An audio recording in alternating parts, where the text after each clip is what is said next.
Hello everyone, it is Christine here and I'm excited because I've got a square of stitchery to send out into the world to one of my slow stitch Stitcheryswap partners.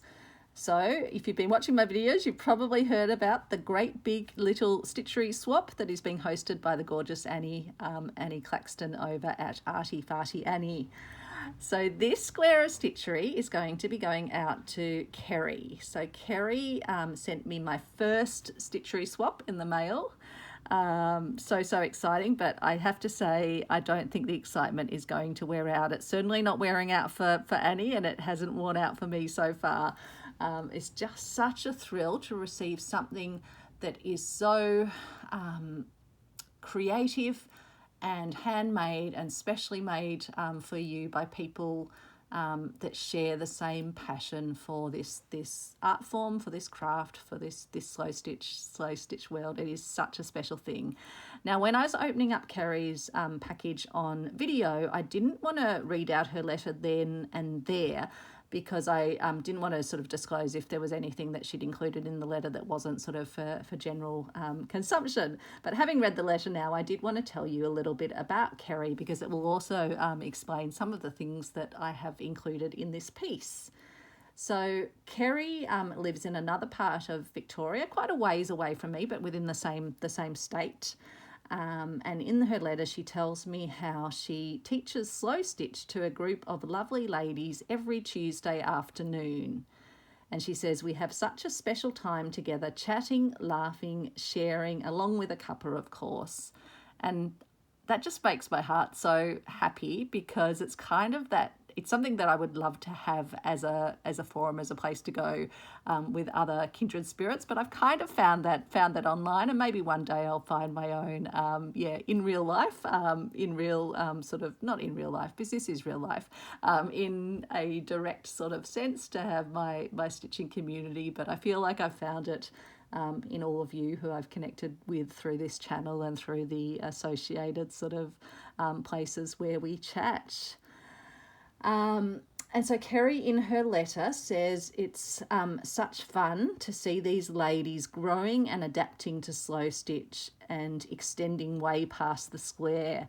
So I think that's a reference to what she then goes on to talk about, which is that she comes from a patchwork background, but over the last 4 years has come to love slow stitch and the freedom of letting the thread and needle discover new paths.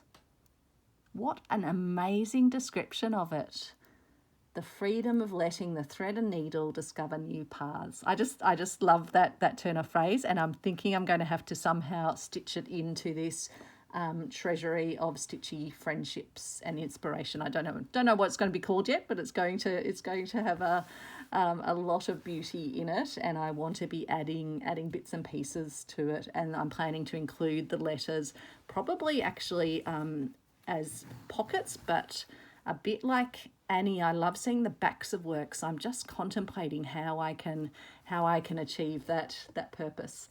And so yeah, that's just lovely to know that history and sort of how Kerri is connected into slow stitch.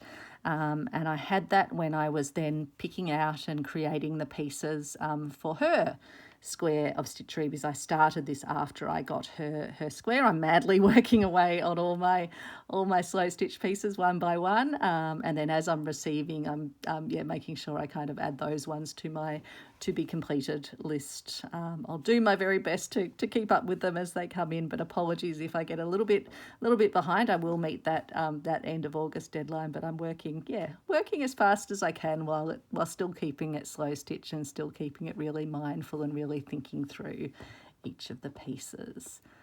So I picked out a whole range of fabrics that I wanted to use in Kerri's piece, and the first piece of fabric I started with was this gorgeous vintage. I think it probably was some sort of amazing upholstery fabric, but it's just got a gorgeous woven in detail and just really, really beautiful. I could imagine it on some regal chairs or amazing curtaining or something. So that was my initial inspiration for the sort of the colour scheme, and then I started pulling some other things out of my collection. Because she teaches sewing, I wanted to use some of this lovely little fabric with sewing motifs on it that I got recently from the Sewing Lair. I also pulled out this piece of vintage cloth measuring tape. Let me just show you. Oops, clunk, clunk. This is the measuring tape, and yeah, I just take sections of it. It's totally, the case is totally rusted, but totally lovely as well. But yeah, I use, and it's very stained, it's very vintage, but it's delightful. So I took some of that. I have some beautiful vintage laces, because I know from that she, and from her comment when I posted the video and a sort of link to the video, she was speaking about how she takes materials that people have sent her, Liberty fabrics, materials from op shops, materials from wool woven things. So kind of wanted to reflect that vintage and that found treasures in this piece. I've got a button here. That's one of my lovely mother of pearl buttons, vintage or antique mother of pearl.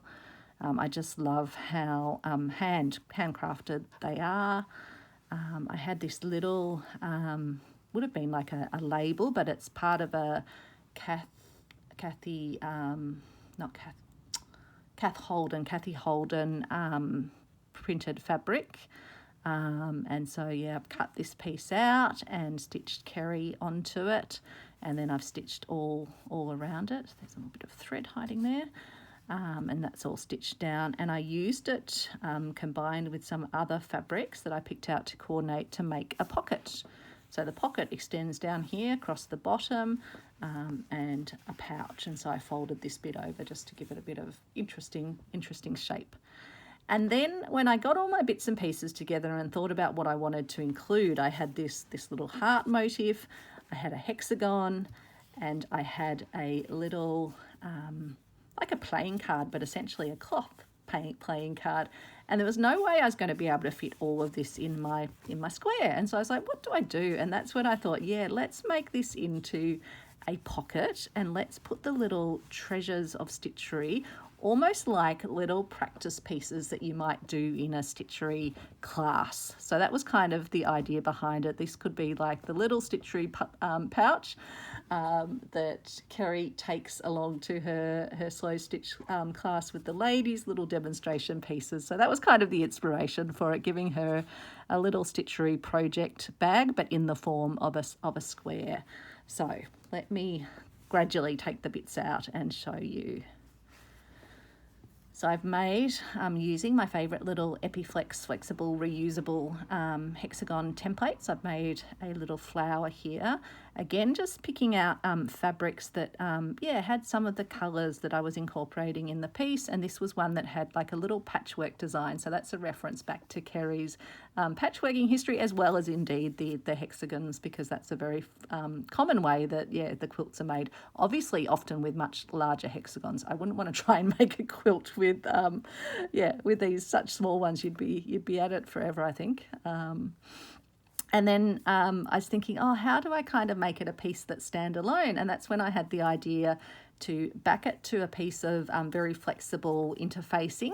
And then I stitched it on with little stitches that have added their own sort of like texture to the back of it, just in a very a vintage, it's called Biscuit. Silko Biscuit cotton thread. So these are just some of my vintage threads that I love working with, but it blends in, but you can see the little stitches around. And I think that's just a lovely little tactile piece. I do love my hexagon flowers, so I'm trying to include them in everyone's packs. And then I made this little fabric card. So this was a fabric that I just cut the hearts out of. And then I backed them with another fabric, complete with a little stain in it. I just think stains, they add to the vintage quality of it. And so I've said, celebrating our shared passion for inspiring others to enjoy slow stitch. because really with each of these stitchery squares that I'm making, I'm seeing them as a celebration of the stitchery friendship that I have with the people I'm sending to. And some of these are new stitchery friendships. It's friendships that have created just through this medium of sharing videos and then engaging with the community that's here. And yeah, I still have to, I think, actually pinch myself about just how incredible this time creating videos and finding community has been. I know I go on about it, but it still feels incredible to me. So I'll leave those two out.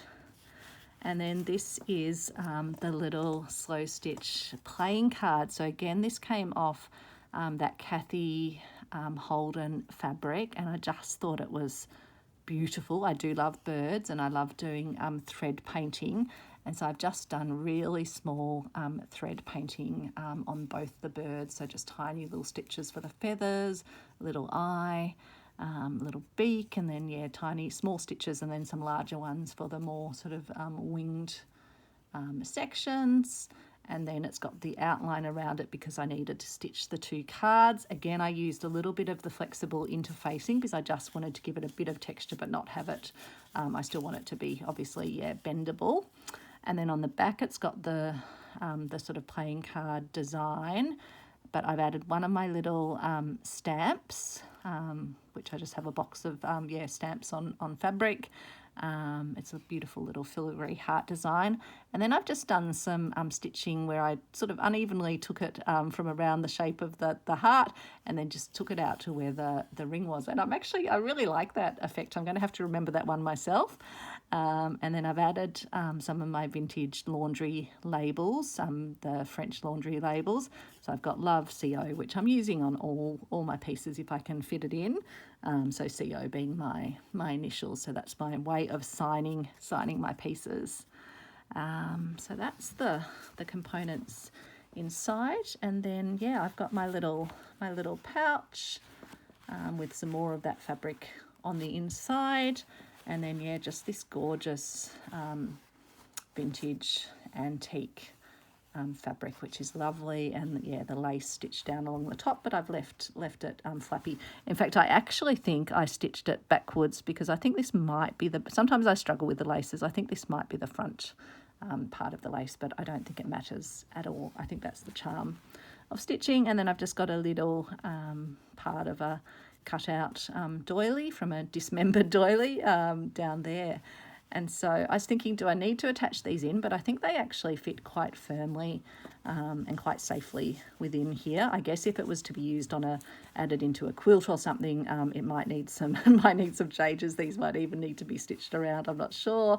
But if it's a wall hanging or going in a little book, I think it's perfect. And I just love how it's kind of brought that sense of, yeah, a project bag, or in paper journaling when you make a sort of a tuck spot or a pocket. It's just kind of bringing that to the slow stitch world, which I think is a lot of fun. So I'll arrange it all before I send it off to Kerri, and I don't think it should sort of move much in transit. But at least Kerri will be able to watch this video as well when it gets to her and hear the story about why I've done what I've done, and hopefully she likes it. I was hoping she likes birds. I was going to check, but I didn't want to ruin the surprise. So I suppose she can always turn the birds over if she doesn't like birds. But I love stitching birds, and I just hope she likes this composition, and it gives her some fun, and hopefully it might be something she could take along to her stitchy ladies, and who knows, maybe down the track they can make their own little miniature slow stitch project bag. So thanks for watching, and just sending that joy that I'm feeling out into the world. I hope you're feeling a little bit of that joy today. I hope you're doing okay yourself as well. Take care, everyone, and thanks so much for watching. Bye.